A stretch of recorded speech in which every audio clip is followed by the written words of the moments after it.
สบายดีพี่น้องวันนี้มาฮอดครัวเพื่อนผู้คอตะแพทย์และพี่น้องได้พญา ธรรมดาเข้าคุณพี่น้องเต้าโฮมผู้คอตะแคนได้มือได้ยามแล้วพี่น้องเพิ่นจะได้เฮ็ดตาม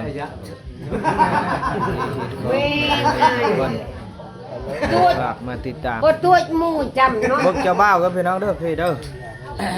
คุยกันตามคุยแนวก่อนคุยมาได้ อันไหนฉันให้รับบักอันไหน เบิ่งเจ้าชาวน้ำพี่น้องคุณ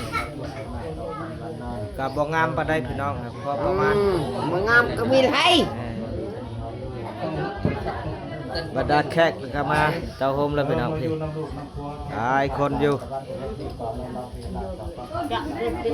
ไอ้คนเท่าผู้ก้อนพี่น้องแล้วจังเฮาผู้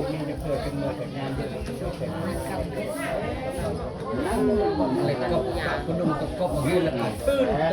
แปะกระตือที่ก้นนะฮะมาคือจี้กระจอดเด้อ เบิ่งพักควันกันนะพี่น้องเด้อ เหรอเอาอันผู้บ่ไผ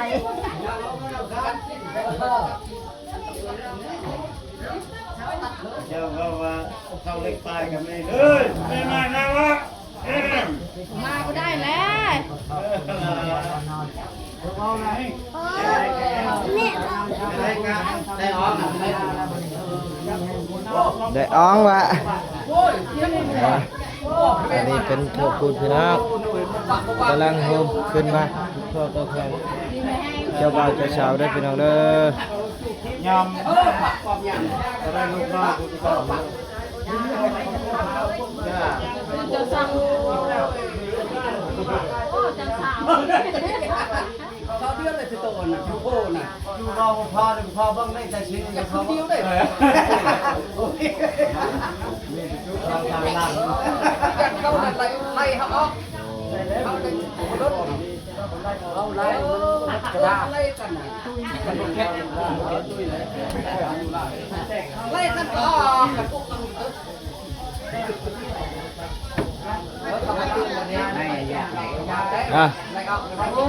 มาซื้อไปป้อนไข่เฮอะเจ้าบ่าวเจ้าสาวได้ไหมยังวะ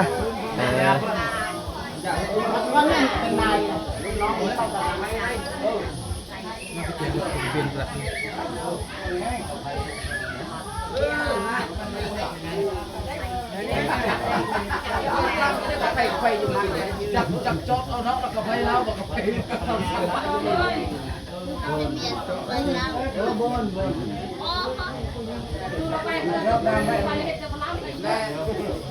ยำดูบ้างแม่กับผู้ชมบริทอดใบเบียร์สมัยล่างบอกเรื่องดังนะเข้าหลักเข้าจะไม่ห้ามภาคโตเนี่ยลูกเมียใหญ่อยู่ได้ไหม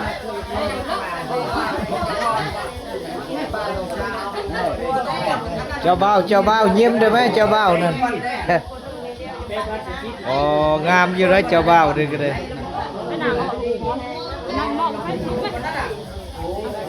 เข้าไปพี่น้องบ่ได้แล้วก็ออกมาผู้บ่ทันผู้ก็เข้าไป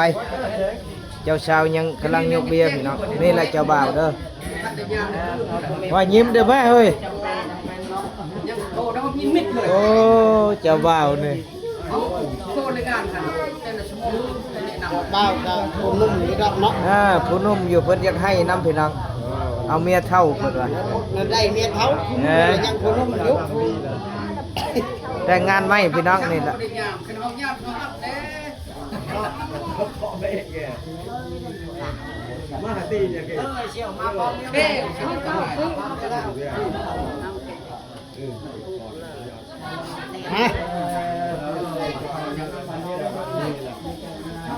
อ้าวอันนี้ละน้องเสี่ยวมามัดแทนเป็นมัดเป็นไม้เป็นกอดเป็นแม่ฝั่งห้างได้บังเด้อยักษ์เต็มนี่ให้ชิโตหางให้สุดธนาคารดูตัวอย่างเด้อทำธุรกิจอะไรก็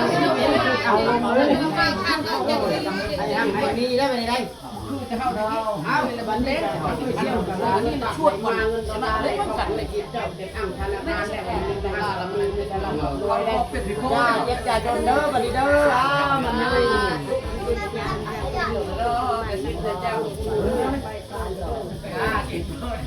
เนี่ยก็มานั่ง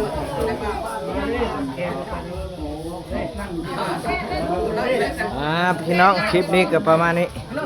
เก็บภาพให้พี่น้องได้เบิ่งได้ติดตามพี่น้องฝากติดตามคลิปต่อไปเด้อพี่น้องเด้อเวลาตอนแห่ไพ่มือเฮือนจิตไทยอีกคำหนึงพี่น้องติดตาม